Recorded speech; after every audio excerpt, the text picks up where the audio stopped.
नमस्ते, जय Jagannath, good morning everyone. I am doctor Prithviraj Singh और आज एक न्यू वीडियो के साथ आप लोगों के पास। क्या आप लोग चरक जी को जानते हैं? हाँ, आप लोगों के आंसर हाँ है और आप लोग चरक जी को जानते हैं, तो आप लोगों के लिए बड़ा सा धन्यवाद और साधुवाद। आप लोग नहीं जानते हैं तो आप लोग चरक जी के बारे में जान लेना चाहिए। हमारे भारत में बहुत सारे साइंटिस्ट ऐसे हुए हैं जिन लोगों ने भारत के लिए और दुनिया के लिए बहुत कुछ दान दे कर गए हैं, जिन्होंने ज्ञान का दान दिया है। उनमें से एक साइंटिस्ट है महर्षि चरक, जिन्होंने चिकित्सा शास्त्र में एक ऐसी ज्ञान देकर गए हैं, जिन्होंने चिकित्सा शास्त्र को एक अलग ही दिशा दे दिया है। आप जब चरक संहिता पढ़ेंगे तो उनमें से आपको बहुत सारी चीजें सीखने को मिलेगा। आप चरक संहिता को जब पढ़ेंगे तब आपको पता चलेगा कि उसी टाइम में मेडिकल साइंस कितना डेवलप हुआ करता था। उसी में ही आपका एनाटॉमी है, फिजियोलॉजी है, पैथोफिजियोलॉजी है, सब कुछ उसी में छुपा हुआ है। चरक संहिता। चरक संहिता एक ऐसी संहिता है, दुनिया में लगभग सारे डिजीज का सॉल्यूशन इसके पास है। इसीलिए हम संहिता को अपने माँ और बाप सब कुछ मानते हैं। और आज चरक संहिता के बारे में मैं आपको बताने जा रहा हूँ, महर्षि चरक के बारे में बताना जा रहा हूँ। उसके बाद हम चरक संहिता के लिए पूरा आगे के सेक्शंस रखेंगे, चरक संहिता को समझेंगे। तो आज का छोटा सा इंट्रोडक्शन में आज हम लोग चरक संहिता के बारे में समझते हैं। चरक संहिता चरक जी के द्वारा लिखित है, पर उनका पिताजी का नाम क्या था? उनका पिताजी का नाम विशुद्ध थे। पर ये जो चरक संहिता था, ये प्रतिसंस्करित वर्जन है। इसका जो ओरिजिनल राइटर थे, ये चरक जी का गुरु थे, इनका नाम था अग्निवेश। इसीलिए लिखा है अग्निवेश कृत तंत्र चरक प्रतिसंस्करित।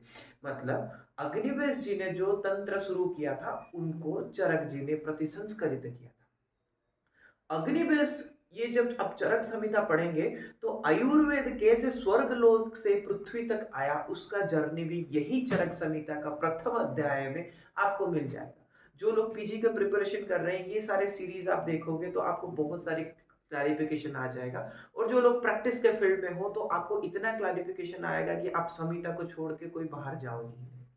चलिए आपको बताता हूँ आज के इंट्रोडक्शन के सीरीज में आयुर्वेद कैसे आया। आयुर्वेद एक ऐसी संहिता, एक ऐसी ज्ञान है जो दुनिया में पहले से ही था। जब दुनिया में भयंकर महामारी फैली, जब भयंकर बीमारियां फैली, तो उसको याद करना पड़ा।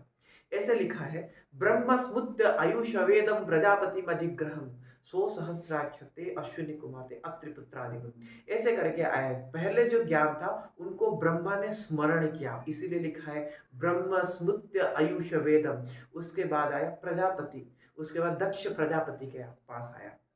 उसके बाद किसके पास आया? दक्ष प्रजापति ने उसका ज्ञान दिया अश्विन कुमार को। ये अश्विन नयुह जो दो भाई थे, इन लोगों के पास ज्ञान दिया।